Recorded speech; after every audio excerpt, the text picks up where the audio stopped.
The alarm woke Captain Hyunwoo from his sleep. Red lights flashed in his small cabin as the ship's computer announced an incoming transmission. He rolled out of bed and pulled on his uniform. The UES Defiance was 3 days into a routine patrol near the outer rim, far from any major trade routes or populated systems. "Captain, to the bridge," came the voice of his communications officer So-jin through the speaker. Her tone was different, urgent. Hyunwoo walked quickly through the narrow corridors of his ship. The Defiance was old, built during the last human expansion wave 20 years ago. The walls showed scratches and dents from countless missions. His crew of 43 had been together for 2 years now, and they trusted each other completely. The bridge was small and cramped compared to the massive command centers of other species' ships. Humans built their vessels for efficiency, not comfort. So-jin sat at her station, headphones on, fingers flying over her keyboard. Her face was pale. "What do you have for me?" Hyunwoo asked as he settled into his captain's chair. "Long-range transmission, sir. Very weak signal. It's not coming from any human colony or ship." So-jin looked up at him. "Sir, I think it's alien." In the 300 years since humans had joined the galactic community, first contact with new species was rare. Most intelligent life had already been discovered and cataloged by the older races who dominated the Galactic Council. The Etherians had been exploring space for 10,000 years. The Mindari had built their first starships when Earth was still covered in ice. "Put it through the speakers," Hyunwoo ordered. Static filled the bridge, then faded to reveal voices. They were high-pitched, almost musical. The words were in broken galactic standard, the common language used for trade and diplomacy throughout known space. "Please, anyone listening? We are dying." The voices were young, like children singing a sad song. Hyunwoo felt his chest tighten. "Help us. The darkness comes. They take our minds." More voices joined in, creating a chorus of desperation that echoed through the bridge. His entire crew had stopped their work to listen. "We are Volani, last city ship. Krek's fleet approaches. In 7 rotations we fall." The transmission ended with coordinates to a star system 400 light-years away. Then silence. So-jin removed her headphones with shaking hands. "Sir, I've heard of the Volani. They're healers and peacekeepers. They've never hurt anyone in recorded history." Hyunwoo knew the Kreks by reputation. Every spacer did. They were nightmare creatures from the dark edge of the galaxy. Their ships were alive, grown from captured genetic material. They specialized in taking other species and turning them into living components for their biotechnology. Planets that fell to the Kreks were left as empty husks. "How long would it take us to reach those coordinates?" he asked his navigator. "At maximum jump speed, sir, 15 days. "And how long has it been since they sent this message?" So-jin checked her instruments. "Based on signal degradation and the distance, at least 12 days, sir." That meant the Volani had maybe 3 days left, maybe less. Hyunwoo opened a channel to Earth Command. The response came back 6 hours later, routed through 3 relay stations to reach their position in deep space. "Defiance, you are ordered to maintain your current patrol route. The Galactic Council has been informed of the Volani situation. They will handle all necessary responses. Do not deviate from your mission." Admiral Taeho sends. The bridge fell silent. Everyone knew what that meant. The Galactic Council would spend weeks debating the proper response. They would send investigation ships that would arrive after the Kreks had finished their work. They would file reports and express regret for the loss of another species. It was how things worked in the galaxy. The old races had learned to be careful, to avoid conflict whenever possible. They had seen too many wars, lost too many worlds. Better to sacrifice one species than risk a larger conflict. Humans were different. They were young and hot-blooded. They had only been in space for 3 centuries, barely a blink of an eye to species that measured their histories in millions of years. The older races tolerated humanity because they were useful soldiers and traders, but they considered them dangerous and unpredictable. "Sir," So-jin's voice was quiet. "There's more to the message. It's encrypted, but I think I can break it." She worked for 2 hours while the ship continued its patrol. When she finally succeeded, her face went white. "Captain, you need to hear this." The secondary message was shorter and in perfect galactic standard. An adult Volani voice, calm despite the terror in the background. "To any who receive this message, we are the last free Volani city ship. Our population is 12 million souls, including 4 million children. The Krex biofleets have taken our homeworld and 17 colony ships. They do not kill us quickly. They keep our minds alive while they integrate our neural tissue into their ship brains. We have seen our people screaming from inside Krex vessel walls, conscious but trapped forever. In 3 days we will share their fate. We ask only that someone remember we existed. We were a people of healing and peace. We wished harm to no one. The bridge was completely silent now. Hyunwoo stared at the star charts on his main screen. 400 light years, 15 days travel time. 3 days until the Villani died in the worst way imaginable. He thought about his orders. He thought about his career, his crew, his duty to the human defense fleet. Then he thought about 4 million children being turned into living computer parts while their minds screamed forever.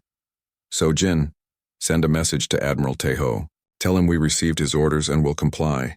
He paused. Then send another message on emergency frequency to all human ships in this sector. Tell them the stars heard a plea for help. Tell them Earth's children remember how to answer. His navigator looked up. Sir, are you ordering a course change? Hyunwoo stood and walked to the main display. He touched the coordinates where the Villani waited to die. Set course for this system. Maximum jump speed. Sir, that's a direct violation of orders. Yes, it is. Hyunwoo turned to face his crew. Every one of them was watching him. Anyone who wants to transfer to another ship can do so at the next relay station. I won't order you to follow me into this. His weapons officer, a young woman named Hye-jin, spoke first. With respect, sir, where else would we go? One by one, his crew nodded agreement. They were humans. They had heard the plea. They would answer no matter what it cost. Them. The Defiance turned away from its patrol route and jumped toward a distant star where people were dying and calling for help that would never come from the civilized galaxy. But humans had never been civilized. The message spread through human space like wildfire. On Earth, Admiral Taeho stood in his office overlooking the sprawling military complex that had grown around the old United Nations building. His aide handed him reports of ships going dark, of entire battle groups suddenly developing communication problems. He smiled grimly and deleted the reports without reading them. On the mining station orbiting Proxima Centauri, Sergeant Jin-soo heard the message while his Marines were loading supply containers. At 52 years old, he was considered ancient for a frontline soldier. His home planet of New Busan had been glassed by raiders when he was 20. He had been fighting someone's war ever since, Sarge. Corporal Minho looked up from the ammunition crates they were moving. Did you hear that transmission? Jin-soo had heard it. 4 million children.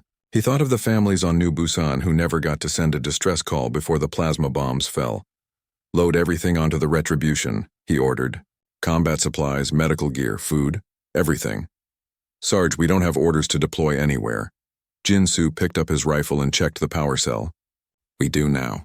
Move like you mean it, Marines. People are dying. 3 sectors away, Lieutenant Hye-jin was running training exercises with Fighter Squadron 77. Her pilots were good, but they were soft. They had never faced real combat, only simulations and war games. The human defense fleet had been at peace for 5 years, the longest stretch without conflict in human space history. Her squadron flew modified interceptors, fast ships designed to take out enemy fighters and bombers. They were painted in bright blue and white, the colors of Earth's sky. Each pilot had chosen their own nose art. Hye-jin's ship carried a picture of a tiger with the words, Soul's Fury, written below in Korean. Dragon Leader, this is Control. The voice crackled through her helmet speaker. You have new exercise coordinates. Proceed to Sector 77 Alpha for extended combat training. Hye-jin checked her navigation computer. Sector 77 Alpha was on the route to Villani space. Understood, Control. Dragons, form up on me. We're going hunting. Her pilots fell into formation behind her. They didn't ask questions. Fighter pilots learned not to ask too many questions. On the stealth ship Ghost Dancer, Special Forces operative Dong Hyun was already 3 days into Krex space. His mission was supposed to be intelligence gathering, but when he heard the Villani distress call, his objectives changed. Dong Hyun had spent 10 years fighting in the shadows. He spoke 7 alien languages and could kill silently with 12 different weapons. The Krex thought their bioships were immune to infiltration because they were alive. They were wrong. He floated in 0 gravity inside a Krex patrol vessel, watching the alien crew through his scope. The Krex looked like insects that had learned to walk upright. Their chitinous armor was grown from their own bodies, and their ship's walls pulsed with veins and nerves. Everything smelled like copper and decay. His earpiece crackled with encrypted human transmissions. Ships were converging from across the sector. The cavalry was coming, but they needed intelligence about Krek's fleet positions and capabilities. Dong-Hyun attached a data tap to what looked like a nerve cluster and began downloading. The information that flowed into his computer made him sick. The Kreks weren't just planning to conquer the Villani. They had refined their integration process. They could keep captured minds conscious and aware, while using their neural tissue to enhance ship performance. The victims would know exactly what was happening to them for centuries. He finished the download and planted his charges. The Krek's patrol ship would explode in 20 minutes, taking its crew and their intelligence with it. By then, he would be back on Ghost Dancer, heading for the next target. At the human shipyard orbiting Mars, combat engineer Mi Young worked through her third straight shift without sleep. Around her, technicians and engineers modified weapons and armor for combat against bioships. Standard human weapons were designed to fight metal and ceramic hulls. Krek's vessels healed damage and adapted to attacks. Mi Young had studied Krek's technology for years, reading every report from the few survivors of their raids. She knew their weaknesses. Bioarmor couldn't adapt to extreme temperatures fast enough. Plasma weapons that cauterized wounds prevented healing. Kinetic rounds moving at high velocity could shatter chitin faster than it could regrow. "Ma'am?" A young technician approached her workstation. "The Admiral wants to know if you can modify our missiles for bio-targets." Mi Young looked at the torpedo she had been working on. Instead of a standard explosive warhead, it now carried a plasma charge surrounded by thousands of tungsten needles. When it hit a Krek ship, it would burn through the hull and spray metal fragments through the living tissue inside. "Tell the Admiral these will work," she said. "But they'll only get one chance. Krek ships learn fast." The young man looked at the weapon with wide eyes. "What do you call it?" Mi Young thought of the children's voices in the distress call. "The mercy round, because sometimes mercy means ending suffering quickly." Reports flowed into Admiral Taeho's office every hour. The heavy cruiser Independence had developed engine trouble and dropped out of its patrol route. The destroyer Soul's Pride needed emergency supplies and had diverted to a depot near Krek Space. Fighter Squadron 19 was conducting extended training exercises that seemed to be moving in a very specific direction. His aide, Captain Wu Jin, stood at attention beside his desk. "Sir, the Galactic Council is asking about human fleet movements. They're concerned we might be planning something rash." Taeho leaned back in his chair. "Tell them we're conducting routine training exercises. Our young officers need the practice. And if they ask for specific details, tell them human military operations are classified for security reasons." Taeho smiled. "Which is completely true." Outside his window, transport ships rose from Earth's surface carrying supplies and volunteers toward the battle zone. The news networks hadn't caught on yet, but they would soon. When they did, Taeho knew there would be protests from the peace movements and demands for explanations from the government. He didn't care. Somewhere in space, children were counting down the hours until monsters came to steal their minds. The civilized galaxy might be willing to accept that as the price of peace, but humans had never learned to be civilized. His computer chimed with an incoming message from the Defiance. Captain Hyunwoo's face appeared on the screen, tired but determined. "Admiral, we're 2 days out from Villani space. My sensors show at least 30 ships converging on our position. The fleet is gathering." Taeho nodded. "How many Krek's vessels are we facing?" "Unknown, sir. But Dong-Hyun's intelligence suggests a full biofleet. At least 200 ships, including dreadnoughts." The odds were impossible. Humans had better technology and training, but they were outnumbered 10 to 1. Any sane military commander would call for retreat. "Understood, Captain. When you reach the Villani, tell them Earth sends its regards." The transmission ended. Taeho stood and walked to his window, looking up at the stars. Somewhere out there, his people were flying toward certain death because strangers had asked for help. He had never been more proud to be human. The Villani city ship was dying. Hyunwoo watched it through the main display of the Defiance as his small fleet dropped out of hyperspace. The vessel was massive, nearly 100 kilometers long, but its crystal spires were dark and its gardens withered. Debris floated around it like a funeral shroud. The Krek's biofleet surrounded the Villani ship like parasites feeding on a dying host. Their vessels were horrifying to look at. Black and red organic hulls pulsed with veins. Weapon ports opened like mouths full of teeth. The largest ships moved with a predatory grace that made Hyunwoo's skin crawl. "Captain?" Sojin's voice was tight with fear. "I'm reading 217 Krex vessels. They've got us outnumbered 15-1. Behind the Defiance, 37 human ships held formation. They were a mix of destroyers, cruisers, and converted civilian vessels. Some carried battle damage from previous conflicts. Others were so new their paint hadn't been scarred yet. None of them belonged in a fight this big, sir." Hyejin's voice came through the communication system from her fighter. "My squadron is ready for launch. What are your orders?" Hyunwoo looked at the impossible odds and thought about 4 million Villani children waiting to die. The rational choice was to retreat, to report back to Earth Command, to let the diplomats try to negotiate, but by the time help arrived, the Villani would be screaming from inside Krex ship walls. "All ships, this is Captain Hyunwoo of the UES Defiance. Today we fight not for territory or resources, but for the simple idea that innocent people should not suffer while we watch. The galaxy expects us to be reasonable. Today we disappoint them." He opened a channel to his weapons officer. "Mi-young, are your special rounds loaded?" "Yes, sir. Every missile tube has plasma charges with tungsten penetrators. Target the largest Krex ship. Full spread." The first salvo lit up space with white fire. Human missiles streaked toward the Krex biofleet like angry stars. The lead dreadnought tried to intercept them with defensive fire, but Mi-young had designed the weapons to be unpredictable. They wove through the defensive screen and punched into the alien vessel's hull. The result was spectacular. Plasma charges burned through living tissue, while tungsten needles shredded nerve clusters and vital organs. The Krex ship writhed like a wounded animal, its biolights flickering as it tried to heal damage faster than it was being inflicted. For a moment, the entire Krex fleet hesitated. They had never faced weapons designed specifically to kill living ships. Their advantage had always been their ability to adapt and heal. Now they were burning from the inside. "All fighters launch," Hyunwoo ordered. Hyejin led her squadron out of the carrier Retribution's launch bays like a swarm of angry wasps. Her pilots had trained for this moment their entire careers, but simulations couldn't prepare them for the reality of Krex bioships. The alien vessels moved like they were alive because they were. They twisted and coiled through space, trying to grab human fighters with tentacle-like appendages. "Dragons, stay tight. Don't let them separate us." Hyejin rolled her fighter through a gap between two Krex cruisers and fired her plasma cannons into what looked like a sensor cluster. The alien ship screamed across all frequencies, a sound like metal tearing. Her wingman Min-Soo followed her through the gap, but a Krex fighter was waiting for him.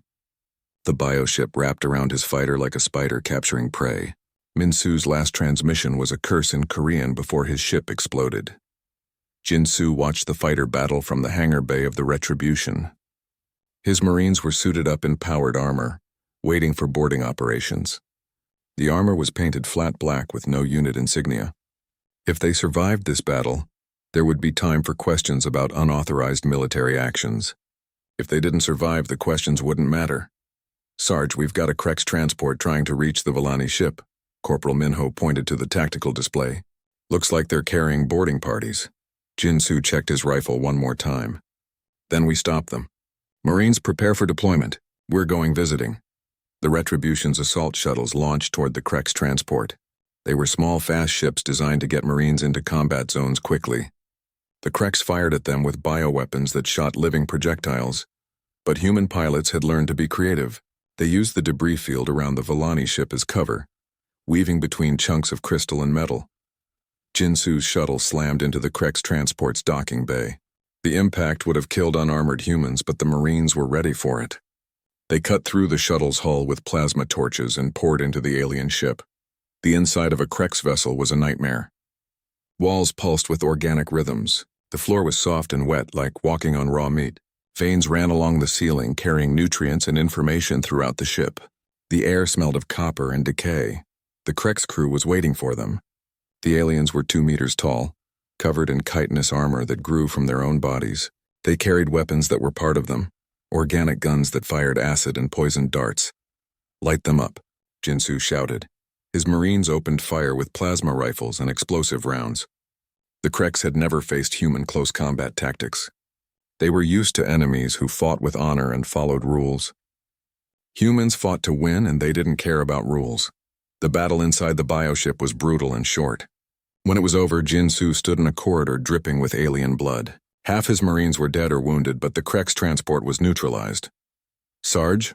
Minho's voice was shaky through the comm system. What do we do about the survivors? Jin-Soo looked at the wounded Krek's warriors. He thought about the Villani children they had planned to capture and torture. No survivors. Make sure the ship can't heal itself, then we head back. While the Marines fought their close-range battle, Dong-hyun was conducting his own private war inside the Krek's command ship. He had infiltrated the massive bio-dreadnought hours before the human fleet arrived, and now he was sabotaging it from within.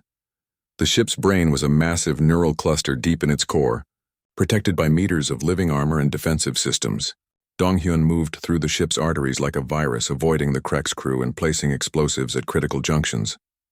He reached the brain chamber just as the human attack began. The neural cluster was the size of a building, a writhing mass of tissue and nerve fibers that controlled the entire ship. Smaller brains floated in fluid tanks around it, the minds of captured victims that had been integrated into the ship's consciousness. Some of the tanks held Villani. Their faces were peaceful, but their minds were screaming. Dong-hyun could hear them through the ship's neural network, begging for death. He planted his largest charge at the base of the command brain and set the timer for 60 seconds. Then he spoke into his transmitter. Ghost answer, this is Dong-hyun. The package is delivered. Get clear of the command ship. He didn't wait for a response. The Krek's crew had found him and they were coming fast. He drew his sidearm and prepared for his last fight. The explosion tore through the Krek's dreadnought like a cancer, severing nerve connections and destroying the coordination that held the biofleet together. Suddenly, 200 Krek ships found themselves fighting as individuals instead of a unified organism. Hyun-woo saw the change immediately. All ships, the Kreks have lost coordination. Press the attack! The human fleet, small but coordinated, punched through the confused Krek's formation like a knife through paper. Mi-young's special weapons continued to burn through bioarmor faster than it could heal. Hyejin's fighters danced between the massive alien ships, targeting nerve clusters and vital organs. But the humans were paying a terrible price. The destroyer Busan's Hope exploded when a Krek's biotorpedo punched through its armor. The cruiser New Seoul lost half its crew to a boarding action that went wrong. Fighter Squadron 19 was down to 3 ships. Sir, So-jin reported, the Villani are trying to communicate with us. On the main screen, a hologram appeared. It was a Villani elder, tall and graceful with skin that seemed to shimmer with inner light. When she spoke, her voice was like music. Human warriors, we thank you for coming to our aid, but you must flee. Too many of you have already died for our sake. We are grateful, but we cannot ask you to sacrifice more. Hyun-woo looked at his tactical display. They had destroyed perhaps 50 Krek ships, but 150 remained. His own fleet was down to 20 vessels, and most of those were damaged. Honored elder, he replied, we didn't come here to run away. We came here to get you out. The Villani looked confused. Our ship is too damaged to travel. We cannot escape. Then we'll make room for you on our ships. All 4 million of you. Around the dying Villani city ship, human vessels began to maneuver into rescue positions. Transport ships that had been converted into hospital ships. Cargo haulers that could carry thousands of refugees. Even combat vessels opening their holds to take on survivors. The Krek's fleet, seeing what the humans were attempting, converged on the rescue operation. But something had changed in the last hour. The bioships moved more slowly, their coordination shattered by the loss of their command vessel, and the humans fought with a desperate fury that made even the Kreks hesitate. The evacuation began under fire, with human ships taking terrible damage to shield the refugee transports. But slowly and possibly, the tribunal chamber on Earth was packed with reporters and diplomats from across the galaxy. Admiral Taeho sat at the defendant's table in his dress uniform, his medals gleaming under the harsh lights. He had refused legal counsel, choosing to represent himself. The charges were serious: violation of the Galactic Peace Accords, unauthorized military action, inciting interspecies conflict. If convicted, he faced execution or life imprisonment on a penal colony. The prosecutor was an Etherian named High Judge Veltar, an ancient being whose species had been enforcing galactic law for 10,000 years. His crystalline form sparkled as he spoke. Admiral Tejo, you stand accused of the most serious breach of galactic law in 3 centuries. Your reckless actions have destabilized the entire sector and put millions of lives at risk. Tejo stood to respond. Your Honor, with respect, my actions saved 4 million lives. The only thing destabilized was the Krex Empire's plan to commit genocide. The chamber erupted in arguments. Diplomats from the council races demanded justice. Human protesters outside chanted support for their military. The Villani refugees, now scattered across dozens of human colonies, watched the proceedings on news feeds while trying to rebuild their shattered civilization. Captain Sojin had been reassigned to Earth's diplomatic corps while the investigation continued. Her new job was to manage the impossible task of integrating 4 million refugees into human space. The Villani were peaceful by nature, but they were also traumatized and homeless. She walked through the temporary camps that had been built on Luna, Earth's moon. The Villani families huddled together in prefabricated shelters, their crystalline skin dim with grief. Many of them had lost relatives to the Krex integration process. All of them had lost their homeworld. Ambassador Sojin, a young Villani, approached her. His name was Talvon, and he served as a translator between his people and their human hosts. The elders wish to speak with you. The Villani Council met in a garden dome that human engineers had built to mimic their homeworld's environment. Purple light filtered through crystal walls, and the air smelled of flowers that grew on a planet the Krex had destroyed. Elder Shalmira, who had spoken to Captain Hyunwoo during the evacuation, stood at the center of the group. Her appearance had changed since the rescue. Her skin was brighter, her movements more confident. Ambassador, we have made a decision about our future, she said. We cannot return to our old ways. The galaxy has shown us that peace without strength is merely an invitation for predators. Sojin nodded. What do you want to do? We wish to learn from humans. Your people showed us that sometimes violence is necessary to protect innocence. We want to become allies, not just refugees. In the weeks following the rescue, other species had begun to take notice. The Krex Empire had always been considered unstoppable, but humans had damaged them badly.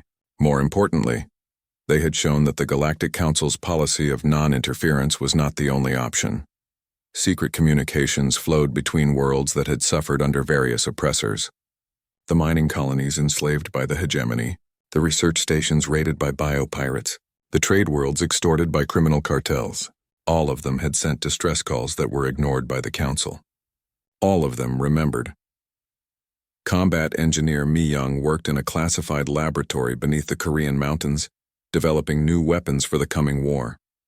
She knew there would be a war. The Krex would not forget their humiliation, and the Galaxy Council would not forgive humanity's defiance. The Villani had brought gifts to repay their debt. Knowledge of galactic politics and hidden trade routes, but most importantly, they brought understanding of biotechnology that could be combined with human engineering. Mi Young studied a new armor design that incorporated Villani healing crystals with human combat systems. The prototype could repair battle damage in real time and adapt to different weapons. It was still crude compared to Krex bioarmor, but it was a start. Ma'am? Her assistant, a young Villani engineer named Kreshital, approached her workstation. The alien had volunteered to work with human military researchers, something that would have been unthinkable for his peaceful species just months ago. Yes, Kreshital, I have completed the analysis of the Krex weapon samples. Their bioweapons are more vulnerable than we thought. They rely on specific chemical reactions that can be disrupted. Mi Young smiled grimly. Show me. Meanwhile, Colonel Jinsu was training the first mixed-species combat unit in human military history. His Marines worked alongside Villani volunteers, teaching them close-quarters combat and small-unit tactics. The Villani were natural healers, but they learned quickly how to kill when necessary. Remember, he told his mixed squad during a training exercise, the enemy expects you to fight like your species always has. Surprise them. Villani, you're supposed to be peaceful. Use that. Marines, the aliens think you're predictable savages. Prove them wrong. The exercise pit them against holographic Krex warriors in a simulated ship corridor. The Villani soldiers used their natural healing abilities to support the human Marines, while learning to use human weapons. It was crude, but it worked. Admiral Hyejin had been promoted after the Villani rescue, but her new command came with political complications. Fighter Squadron 77 had been expanded into a full battle group, But half the ships were crewed by aliens who had volunteered to serve with humans. Her pilots came from a dozen different species, former slaves, refugees, and idealists, who believed that humanity's approach to galactic politics was better than the Council's passive observation. They called themselves the Free Squadron, and they flew ships painted with the colors of dead worlds. Admiral, her communications officer reported, "We're receiving coded transmissions from the Outer Rim. 3 more systems are reporting Krek's raiding activity." He-Jin looked at the star charts displayed on her command screen. The Kreks were probing human defenses, testing their response to small attacks. They were also hitting targets that had declared support for the new alliance forming around humanity. Prepare the squadron for deployment, and send a message to the refugees from those systems. Tell them Earth remembers. The tribunal continued for weeks while the galaxy watched. The Etherian prosecutor presented evidence of human aggression and violations of established law. The defense, led by Taeho himself, argued that sometimes law and justice were different things. "Your Honor," Taeho said during his closing statement, "you have accused me of destabilizing the galaxy. I accept that charge. The old stability was built on the suffering of species too weak to defend themselves. If that stability requires us to ignore the screams of children, then it deserves to be destroyed." The chamber fell silent. In the gallery, Villani refugees wept. Human diplomats held their breath. Representatives from the Council species looked uncomfortable. Furthermore, Taeho continued, "I am not sorry for what my people did. We heard a plea for help and we answered. If that makes us criminals in your eyes, then we are proud to be criminals." The judge's decision came 3 days later. Guilty on all charges, but with the lightest possible sentence: 10 years of exile from Earth. It was a compromise that satisfied no one but avoided a larger conflict. Taeho accepted the verdict with dignity. As he was led away, he spoke to the assembled reporters. The galaxy has a choice. It can continue to hide behind laws that protect the strong and abandon the weak. Or it can remember that sometimes the right thing to do is also the illegal thing to do. Choose wisely. Outside the tribunal building, protests erupted across human space. But the protests weren't demanding Taeho's release.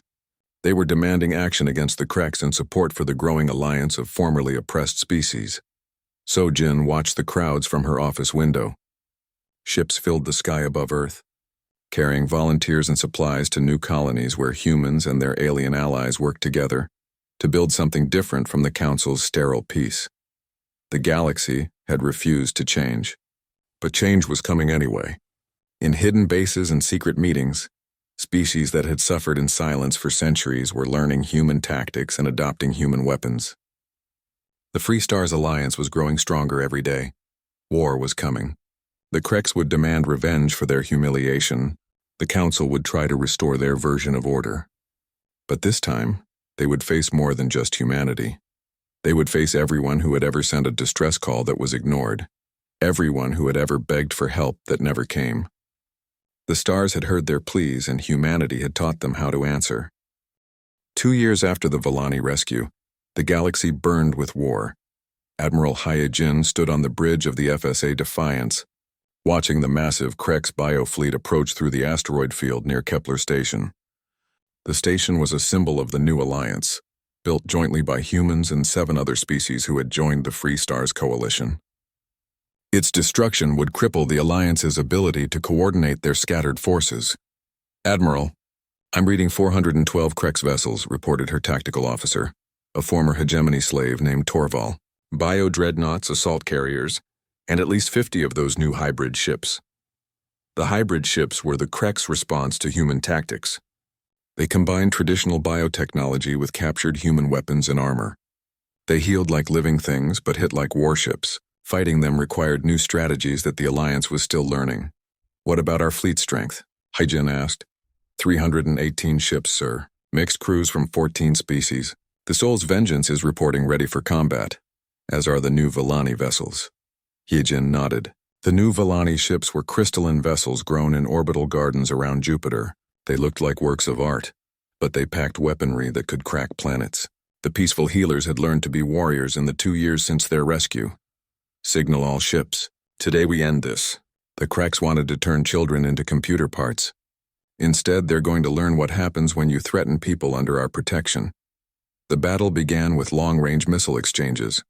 Human-designed weapons streaked through space, followed by Volani crystal lances and energy weapons from a dozen other species.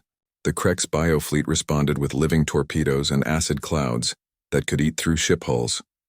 Fighter Squadron 77, now led by Captain Min Su, who had survived the original Volani rescue, dove into the enemy formation.